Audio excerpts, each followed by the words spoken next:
In literature, crime gets everywhere. Here we are in our first passage in an impeccably literary novel, a favourite of A-level examining boards indeed. It's the opening of chapter 13 of the first part of Ian McEwan's Atonement. Within the half hour, Bryony would commit her crime. Conscious that she was sharing the night expanse with a maniac, she kept close to the shadowed walls of the house at first and ducked low beneath the sills whenever she passed in front of a lighted window. She knew he would be heading off down the main drive because that was the way her sister had gone with Leon. After the first sentence, we're in the mind of the 13-year-old Bryony Tallis. In the fever of her fantasies, she has decided that her sister's lover, Robbie, is this maniac. She will soon come upon the scene of a crime, the rape of her cousin Lola. The perpetrator, in fact, will never be identified or caught. In fact, his victim will go on to marry him.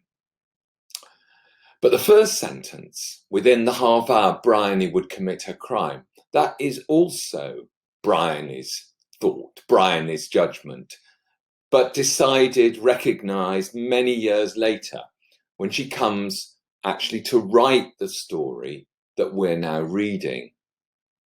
Thus, that odd leap forward in time to events that have not yet taken place. Within the half hour, Bryony would commit her crime. The narrative turns out to be an atonement for her crime, which is to misidentify the rapist as Robbie and ensure that he is wrongly convicted. The novel's all about crime, although it actually omits much of the machinery that we know, the police, the interrogation room, the trial, that we associate with crime, largely because of the narratives we're used to from film and television. And I'll return to this omission of machinery in the last part of the lecture. For a while now, we've tended to put the literature of crime in its own special space. And here on our next slide is that space, the crime section of a large bookshop. You can go into a special room to get your fix of crime if you want, a room that's separate from the rest of fiction, or the other novels, which are not crime novels. Crime actually only started being used as a word for a special kind of fiction at the very end of the 19th century. The phrase crime novel dates from the 1880s, with actually the first recorded use being a reference to the work of Wilkie Collins, who was still alive then, and whom we'll come to later in the lecture. And the next couple of decades saw the first recorded uses of other comparable phrases. Crime story in 1886, crime novelist 1898, crime fiction first used in 1905, and crime writer, a new kind of occupation, in 1914. But the point of this lecture really is that crime is not to be contained in that special room, and that it gets into and under fiction more widely.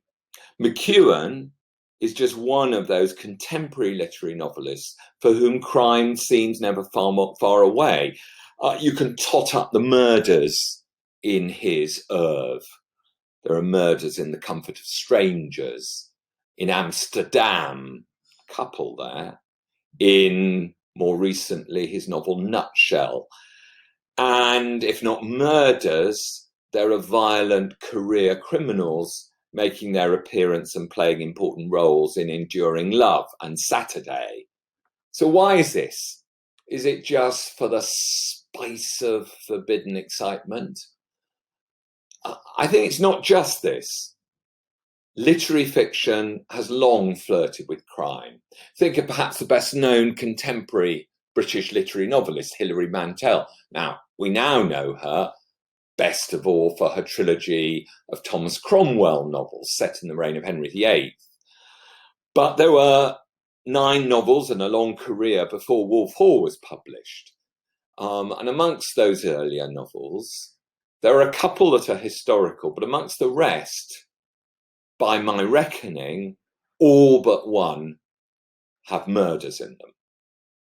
Take another example, I guess a favourite of mine, from the late 20th century, the work of the British novelist who perhaps best combined literary experiment with popularity, Muriel Spark, who's also a really interesting figure because her novelistic career runs all the way from 1957, when her first novel, The Comforters, was published, to her final novel, The Finishing School, published in 2004.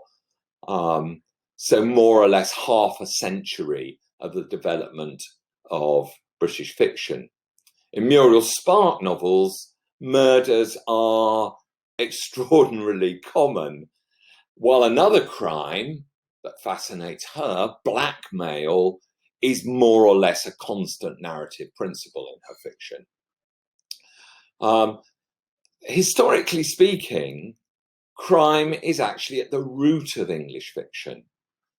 Here is the opening of Daniel Defoe's second most famous novel after Robinson Crusoe, Moll Flanders, which is the penitent memoir of an opportunist, a kind of born survivor, Moll, who becomes a thief. My true name is so well known in the records or registers at Newgate and in the Old Bailey, and there are some things of such consequence still depending there, relating to my particular conduct, that it is not to be expected I should set my name or the account of my family to this work. Perhaps after my death it may be better known. At present it would not be proper. No, not though a general pardon should be issued, even without exceptions and reserve of persons or crimes. It is enough to tell you that as some of my worst comrades who are out of the way of doing me harm, having gone out of the world by the steps and the string, as I often expected to go, knew me by the name of Moll Flanders, so you may give me leave to speak of myself under that name, till I dare own who I have been, as well as who I am. Characteristically for a Defoe narrator, we find out at the very opening of the novel that the name of the narrator, which is the name of the novel, is not a real name. In this case, it's a disguise, a pseudonym. Moll narrates as though this is only just fiction. It has been extracted with some necessary disguising of identities from a real world of crime and criminals, which is still there, which still exists. Consequence still depending.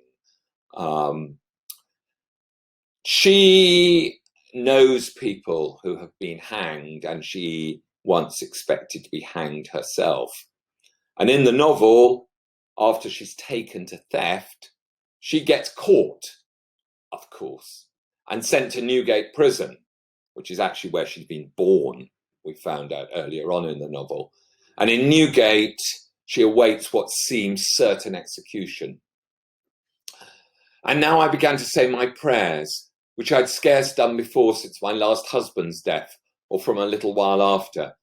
And truly, I may well call it saying my prayers, for I was in such a confusion and had such horror upon my mind, that though I cried and repeated several times the ordinary expression of, Lord, have mercy upon me, I never brought myself to any sense of being a miserable sinner, as indeed I was, and of confessing my sins to God and begging pardon for the sake of Jesus Christ. I was overwhelmed with the sense of my condition, being tried for my life and being sure to be condemned. And then I was assured to be executed. And on this account, I cried out all night, Lord, what will become of me? Lord, what shall I do? Lord, I shall be hanged. Lord, have mercy upon me. And the like. The penitent narrator looks back at her own failure of true penitence. The character is calling these things in the night in Newgate as she contemplates her execution. But the same person, the narrator, many years later looks back and recognizes that these cries to God are actually expressions of fear, not expressions of penitence. It's actually only when Moll accepts her fate, accepts that she will be executed, that she gets saved. She has her punishment commuted to transportation to the plantations of Virginia. Defoe, we might say, invented fictional true crime stories. But in the 18th century, real criminals did get into fiction. The most famous was Jonathan Wilde, the infamous thief-taker. Wilde made a good living recovering stolen goods, for whose theft he was often responsible. And when it suited him, he sold wanted criminals to the authorities. Wilde's exploits were written up by many, among them the novelist Henry Fielding. Fielding turned Wilde's exploits into a satirical parody of the behaviour of those who were running the country. So Jonathan Wilde the Great, which was the title given to him in the fictional life that Fielding wrote, was great not just because he was the most notorious criminal of his age, but because he was a mirror image of those who were truly great. In Fielding's version, there's something almost wonderful about Wilde's incorrigible dishonesty. Here he is at his own execution at Tyburn with the noose around his neck as the ordinary, that's the prison chaplain, reads some final prayers. We must not, however, omit one circumstance, as it serves to show the most admirable conservation of character in our hero to his last moment, which was that whilst the ordinary was busy in his ejaculations, Wilde, in the midst of the shower of stones, etc., which played upon him, applied his hands to the parson's pocket and emptied it of his bottle screw, which he carried out of the world in his hand. The ordinary being now descended from the cart, Wilde had just opportunity to cast his eyes round the crowd and to give them a hearty curse, when immediately the horses moved on, and with universal applause, our hero swung out of this world. The teenage Fielding had actually been among the spectators at Wilde's actual execution in 1725, and it bore very little resemblance, by all accounts, to the version that Fielding gave.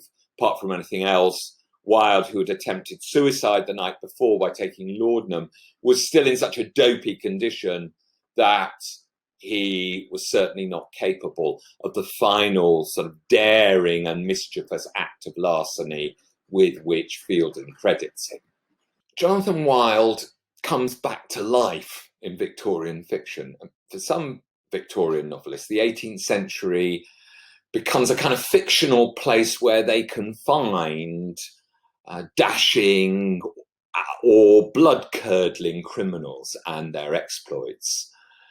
One who had great success revisiting these was William Harrison Ainsworth, who began as a reluctant and financially hard-pressed lawyer who tried his hand at various kinds of writing, but had his first great success in 1834 with Rookwood, a murderous family tale set in the 1730s and featuring the semi-mythical highwayman Dick Turpin.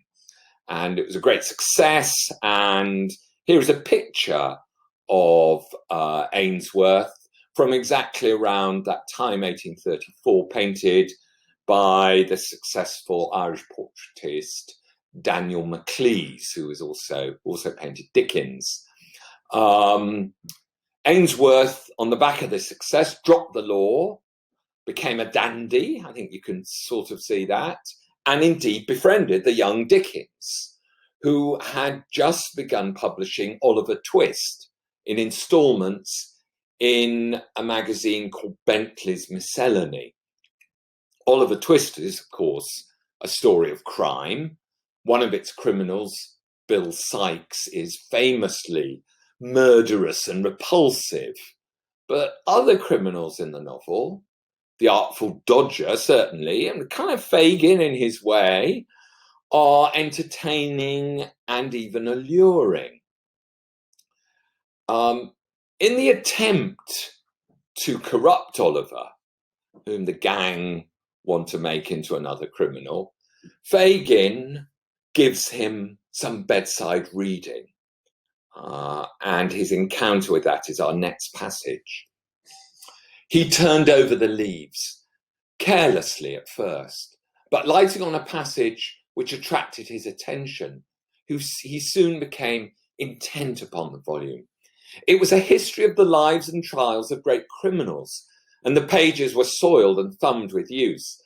Here he read of dreadful crimes that made the blood run cold, of secret murders that had been committed by the lonely wayside, of bodies hidden from the eye of man in deep pits and wells, which would not keep them down, deep as they were, but had yielded them up at last after many years, and so maddened the murderers with the sight that in their horror they confessed their guilt and yelled for the gibbet to end their agony. Here, too, he read of men who, lying in their beds at dead of night, had been tempted, so they said, and led on by their own bad thoughts to such dreadful bloodshed as it made the flesh creep and the limbs quail to think of.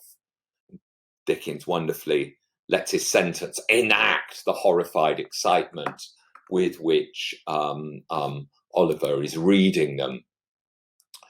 Fagin seems to believe that reading about crime will prepare you for crime, will sort of make you a nascent criminal. What Fagin has given Oliver was probably the Newgate Calendar, or Malefactor's Bloody Register, a perennial bestseller ever since his first appearance in 1728. It was an ever-expanding anthology of tales of true crime, including trials and executions. And new editions had appeared in the 1820s, and your next slide shows you the title page and opening illustration, who was a notorious 18th century murderess of the 1824 edition of the Newgate Calendar. Ainsworth turned to crime, you might say.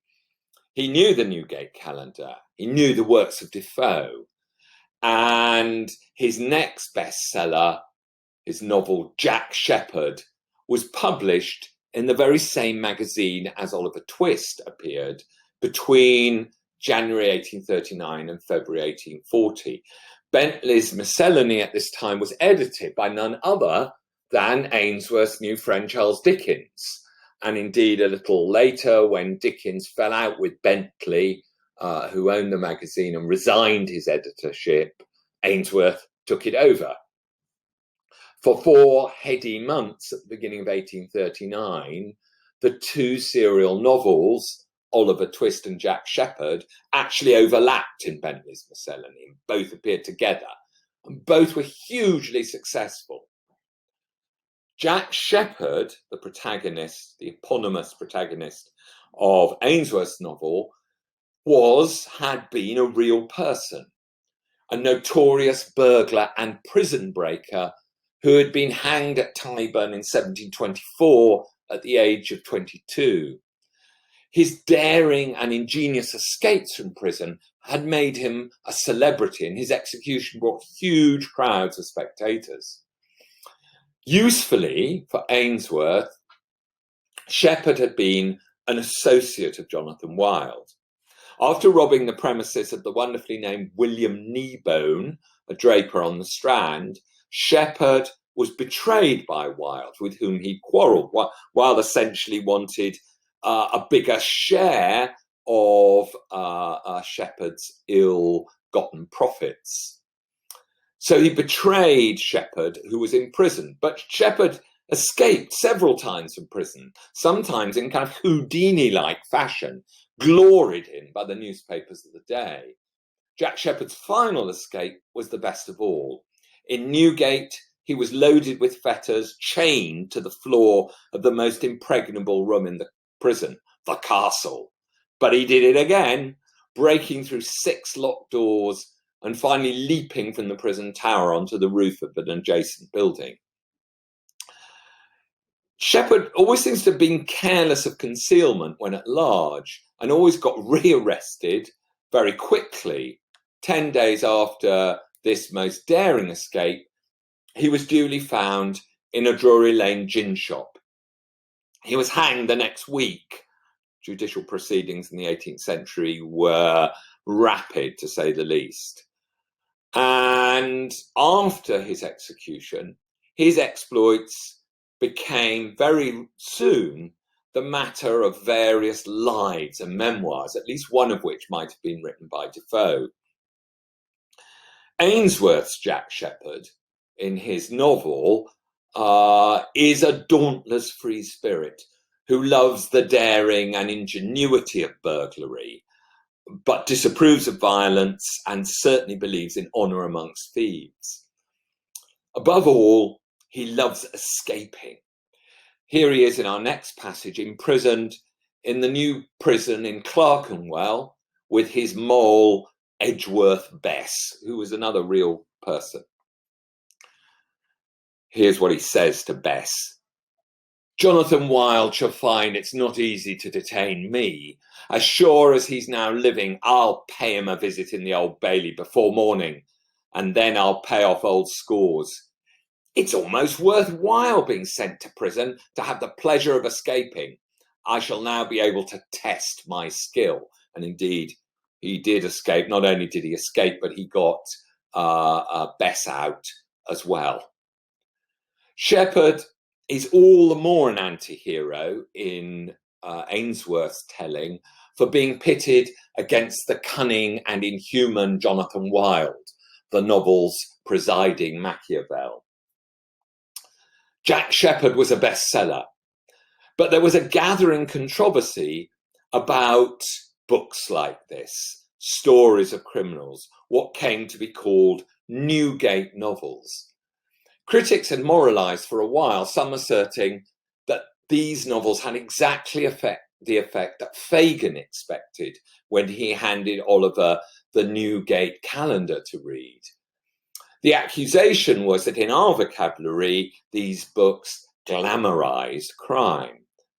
The accusation took on a weird new force when it was reported that Francois Courvoisier, a Swiss valet who was convicted in 1840 of cutting the throat of his employer, Sir William Russell, had been fired up to commit the murder by, of course, reading Ainsworth's Jack Sheppard. Strangely enough, Ainsworth's novel rather supports the accusation that stories of crime make criminals. The young Jack Sheppard is shown as an apprentice to a London carpenter, which is just what he was, actually, in historical fact. In Ainsworth's telling, he is dexterous, he's skilled with his hands, of course, that helps him become an escaper, but idle. He prefers to read exciting tales instead of doing his work. And what do you suppose he reads? Well, we're told in the next passage. Jack Sheppard's library consisted of a few ragged and well-thumbed volumes abstracted from the tremendous chronicles bequeathed to the world by those Froissarts and Holinsheds of crime, the ordinaries of Newgate. Froissart and Holinshed were both historical chroniclers who collected Froissart's case from France, Holinshed from England, who collected and retold the stories of monarchs and wars. So it's a kind of slightly mock heroic comparison. The ordinaries of Newgate, the chaplains of Newgate Prison, earned extra money by writing up and publishing the dying recollections and confessions of the criminals whom they visited in prison just before they were executed. So this is what Jack Sheppard reads. The Newgate novel Controversy ensured that no respectable British novelist would write stories of crime and criminals again, apparently. And yet, crime comes back again. Dickens knew that the appetite for tales of crime remained undimmed. The popular press continued to provide such relishable narratives under the guise of sober court proceedings. In Great Expectations, the narrator recalls being taken as a boy by Joe Gargery, the blacksmith, his guardian and his brother-in-law, to the local pub, the Three Jolly Bargemen, where the parish clerk, Mr. Wopsle, a man with brilliantly absurd theatrical ambitions, is reading the newspaper aloud to a group assembled round the fire. This group includes Joe Gargery, who of course is illiterate. One of the reasons Mr. Wopsle reads to people is because they can't read themselves. A highly popular murder had been committed, and Mr. Wopsle was imbrued in blood to the eyebrows. He gloated over every abhorrent adjective in the description and identified himself with every witness at the inquest. He faintly moaned, "I am done for," as the victim, and he barbarously bellowed, "I'll serve you out," as the murderer. He gave the medical testimony in pointed imitation of our local practitioner, and he piped and shook as the aged turnpike keeper who had heard blows, to an extent so very paralytic as to suggest a doubt regarding the mental competency of that witness. The coroner, in Mr. Wopsle's hands, became Timon of Athens, the beadle Coriolanus. He enjoyed himself thoroughly, and we all enjoyed ourselves and were delightfully comfortable. Dickens wonderfully captures the comedy of our pleasure in crime. We were delightfully comfortable.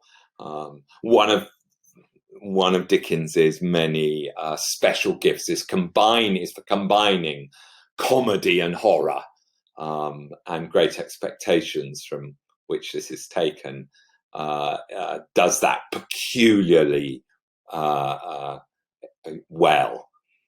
Into this scene, the Three Jolly Bargemen, comes the threatening London lawyer, Mr. Jaggers, who in brutal lawyerly fashion humiliates Mr. Wopsle, actually, by cross-examining him about his confidence that the accused in the trial is indeed guilty. Jaggers, of course, can get almost anybody off. In Great Expectations, you just can't get away from crime. Famously, the first event in the novel is young Pip's encounter in the churchyard with an escaped convict. Crime comes back again, if not exactly to take possession of fiction, certainly to haunt it. Here, in our next passage, is the older Pip in London, awaiting the arrival of the beloved but unloving Estella. Mr. Wemmick and I parted at the office in Little Britain, where suppliants for Mr. Jaggers's notice were lingering about as usual, and I returned to my watch in the street of the coach office with some 3 hours on hand. I consumed the whole time in thinking how strange it was that I should be encompassed by all this taint of prison and crime, that in my childhood, out on our lonely marshes on a winter evening, I should have first encountered it, but it should have reappeared on 2 occasions, starting out like a stain that was faded but not gone, that it should in this new way pervade my fortune and advancement. Those suppliants referred to are, of course, themselves either the relatives of the accused whom Jaggers, they hope, will defend, will help get off. His business is crime. Everywhere around Pip is crime. Jaggis's premises are right conveniently located for Newgate Prison, beneath whose walls Pip often finds himself. With all his gentlemanly ambition, precisely because of it actually, Pip cannot escape crime. The novel's very title, Great Expectations, is a kind of sardonic joke at his expense. His expectations are his social ambitions, but what he expects is all wrong. The dignifying gift of money that he gets comes not, as he supposes, from Miss Havisham, but from a criminal, Magwitch, to whom he once showed frightened kindness when he was a boy. Magwitch returns to see the gentleman that he has made. And when he returns, of course, it is to Pip's horror. Words cannot tell what a sense I had at the same time of the dreadful mystery that he was to me. When he fell asleep of an evening, with his knotted hands clenching the sides of the easy chair, and his bald head tattooed with deep wrinkles falling forward on his breast, I would sit and look at him, wondering what he had done, and loading him with all the crimes in the calendar until the impulse was powerful on me to start up and fly from him. All the crimes in the calendar, that's the Newgate calendar, of course. Pip knows it too. Crime hangs over Dickens's late fiction. Our Mutual Friend, his last completed novel, involves theft, blackmail, 2 attempted murders and 1 successful murder. His last novel, which was uncompleted, The Mystery of Edwin Drood, seems to be the tale of a carefully planned murder, motivated by sexual jealousy, though we cannot quite be sure Dickens died with it half written. You can find crime at the heart of some of the least sensationalist Victorian fiction. We all know that George Eliot's Middlemarch is a story of mistaken marriage choices, thwarted ambitions, provincial obsessions and prejudices, a whole community, in fact. It's a story of ordinary life. It's also a story of crime. Deep, deep in the novel, we discover that the pious banker Bulstrode fraudulently inherited a fortune from a rich old widow whom he married as a young man, because he concealed from her that her own daughter was still alive. This daughter's son is Will Ladislaw, the young man who appears to be courting the widowed Dorothea Brooke. Bulstrode's past deceit is known by the dissolute John Raffles, who's blackmailing him. Prompted by Raffles's reappearance, Bulstrode approaches Ladislaw to make some reparation. Ladislaw, we discover at the opening of the next passage, is not going to bend to Bulstrode's suggestion. He was not in the least touched and said firmly, "Before I make any reply to your proposition, Mr. Bulstrode, I must beg you to answer a question or two. Were you connected with the business by which that fortune you speak of was originally made?" Mr. Bulstrode's thought was, Raffles has told him. How could he refuse to answer when he'd volunteered what drew forth the question? He answered, "Yes." "And was that business, or was it not, a thoroughly dishonourable one, nay, one that if its nature had been made public might have ranked those concerned in it with thieves and convicts?" Will's tone had a cutting bitterness. He was moved to put his question as nakedly as he could. Eliot, we might say, doubles down on the criminality. Not only was Bulstrode's fortune criminally inherited, it was, it turns out, itself the proceeds of crime.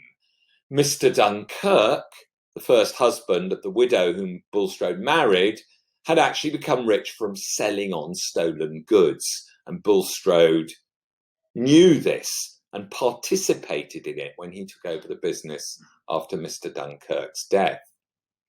Raffles turns up to blackmail Bulstrode with the secret of his past. Raffles, an ill man and an alcoholic, will die under suspicious circumstances. Bulstrode is responsible for his care and is, at the very least, willfully forgetful about how much or how little opium that's been prescribed to him by the doctor Lydgate he should take, and whether it should or should not be accompanied by the brandy that Raffles is always asking for.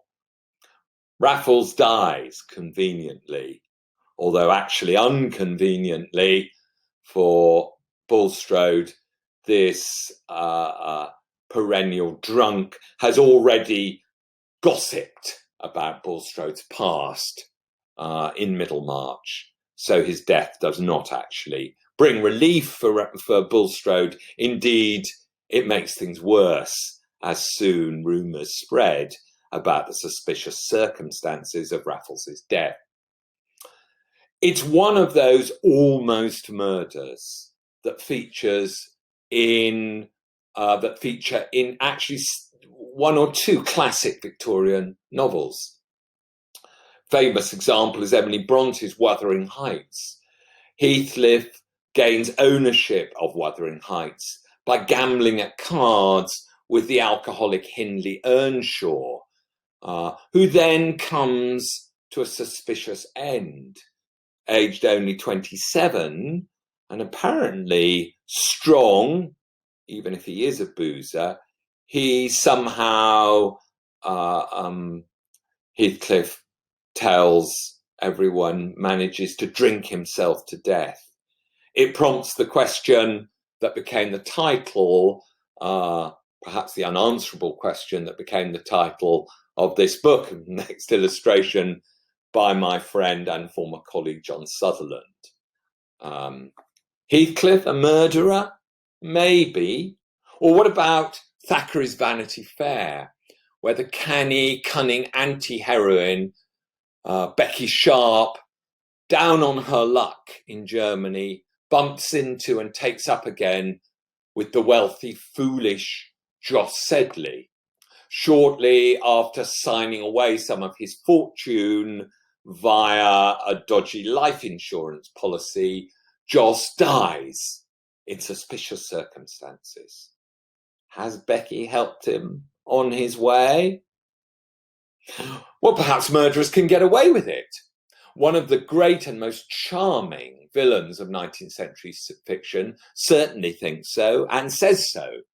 In Wilkie Collins's The Woman in White, Count Fosco playfully yet menacingly engages in a debate with the novel's heroine, Marion Halcombe, and her half-sister Laura about whether English murderers are likely to get away with her crimes. Here we are in our next passage.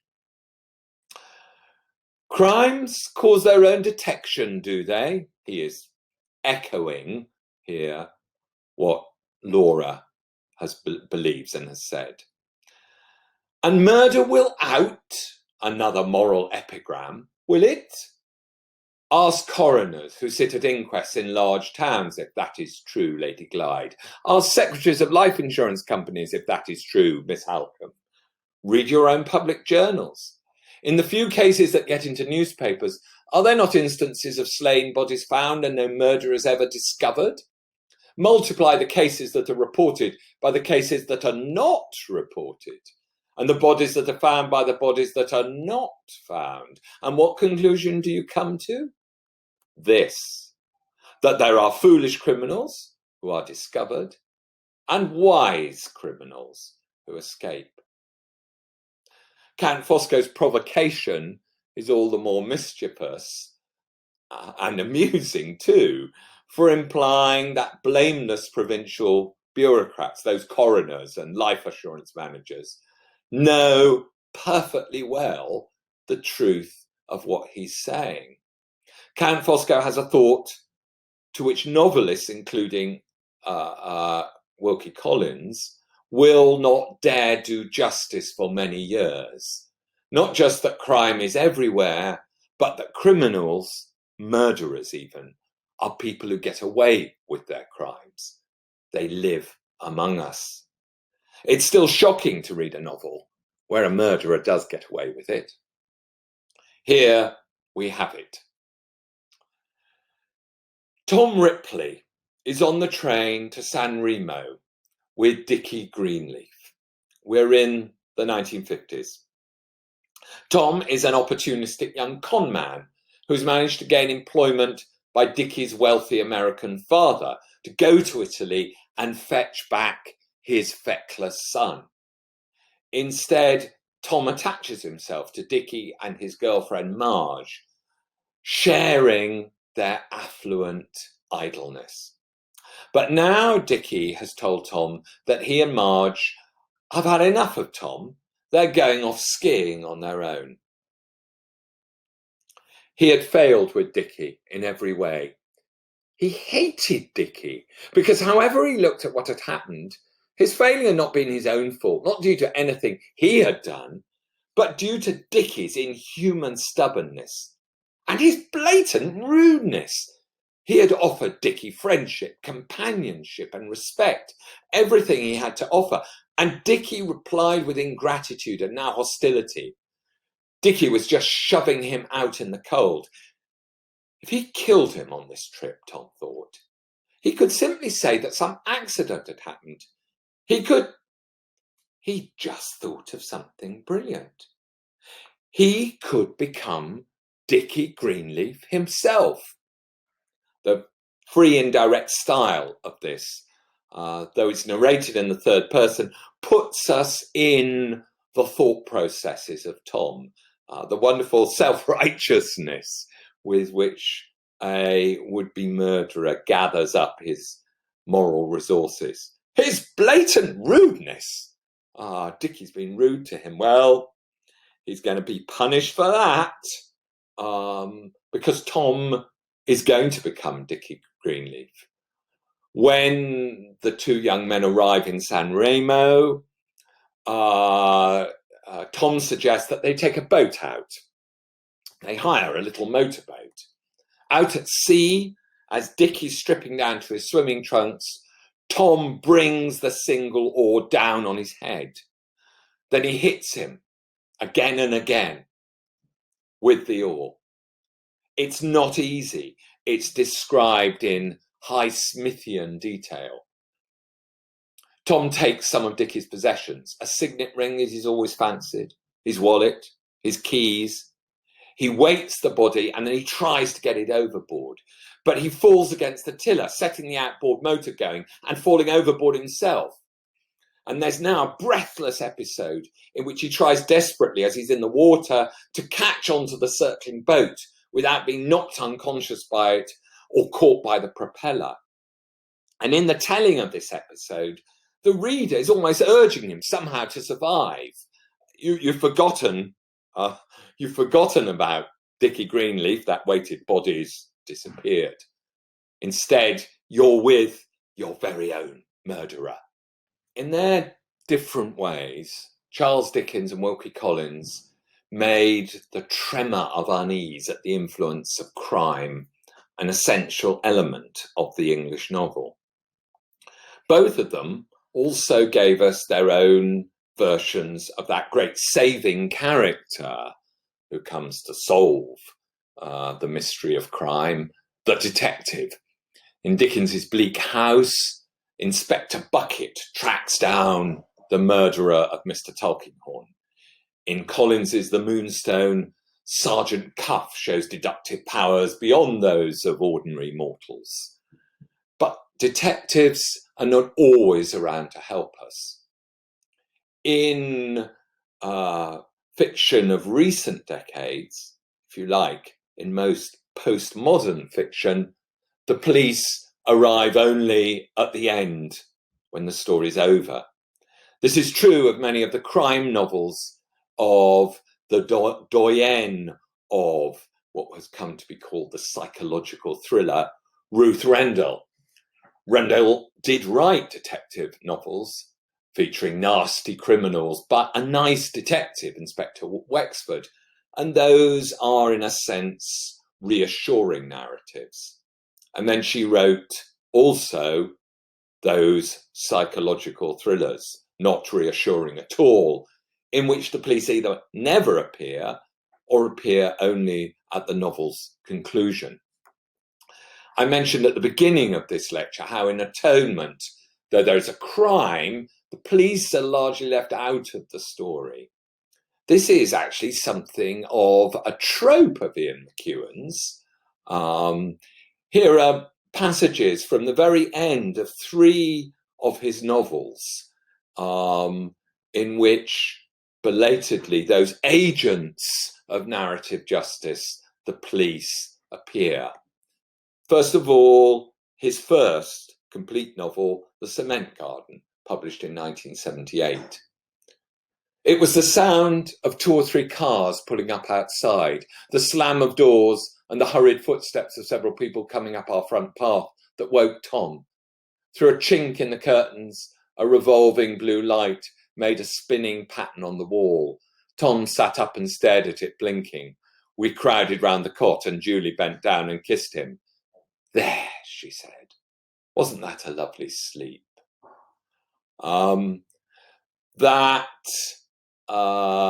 sight of the revolving blue light making its pattern on the wall sort of epitomizes the narratively belated appearance of the police in recent fiction.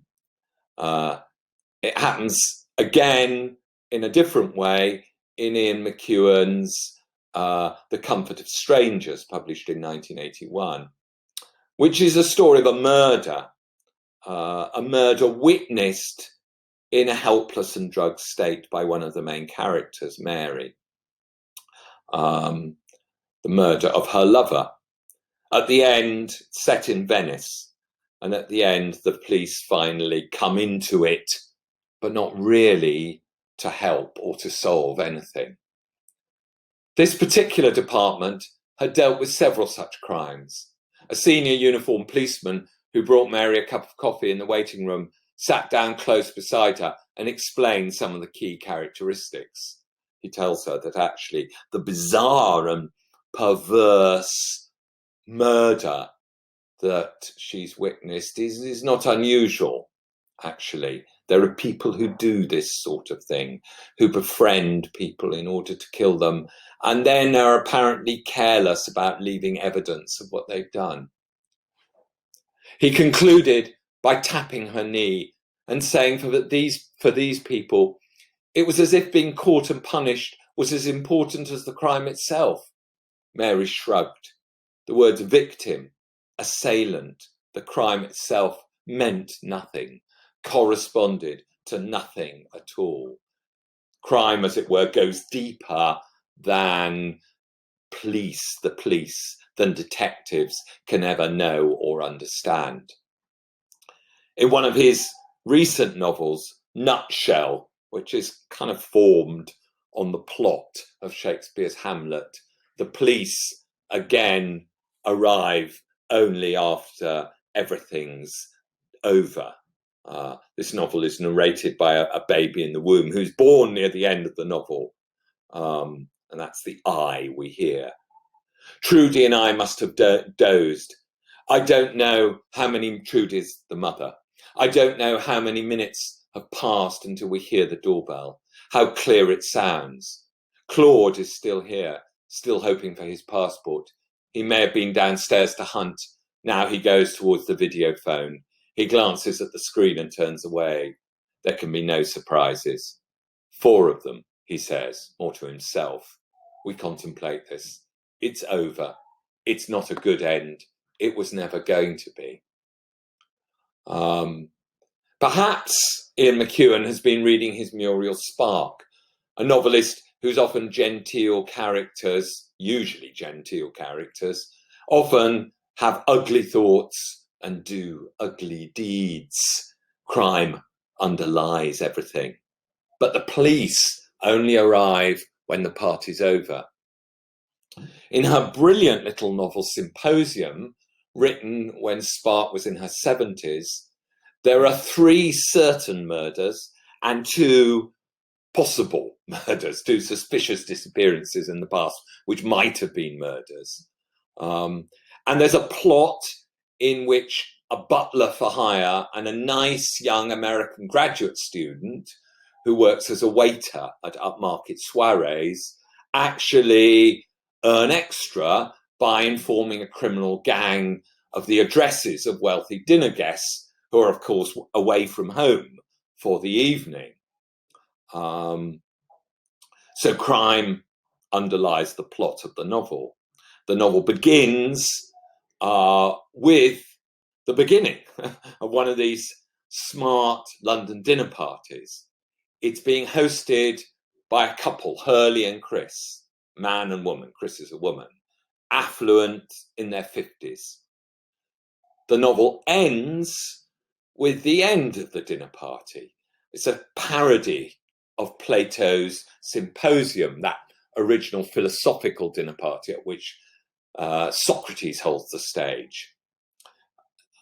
The events of the evening are narrated in the present tense, but the novel keeps going back in time to give the oddly connected backstories of the dinner guests, backstories from which they emerge as rather less well-heeled and well-behaved characters than they seem to be all dolled up for the evening at Hurley and Chris's flat. It ends with the appearance of the police. In fact, we've already found out many pages earlier that Hilda, the mother of one of the guests, William Damien, who is there with his new wife, Margaret, and they're the only young people at the dinner party. And we already have found out that Hilda has died, has been killed, because she has gone to the flat that she has purchased for this couple with a painting, which is a present for them. And of course, the flat is being burgled at the time, and one of the burglars kills her. That too is in the present tense, while the dinner guests gather. Hilda is dying, we have found out, over 100 pages before the end of the novel. But now we are at the end. Hurley and Chris are saying goodnight to their friends when the bell rings. "Hilda," says Chris. It is not Hilda, but a police officer. They have found Hurley's name in her diary. "Look in after dinner." Hurley stands at the front door with the policeman. Another officer sits outside in the police car waiting. "Hilda Damien? Her son is here." William is staring at the man in uniform. "They stole a picture.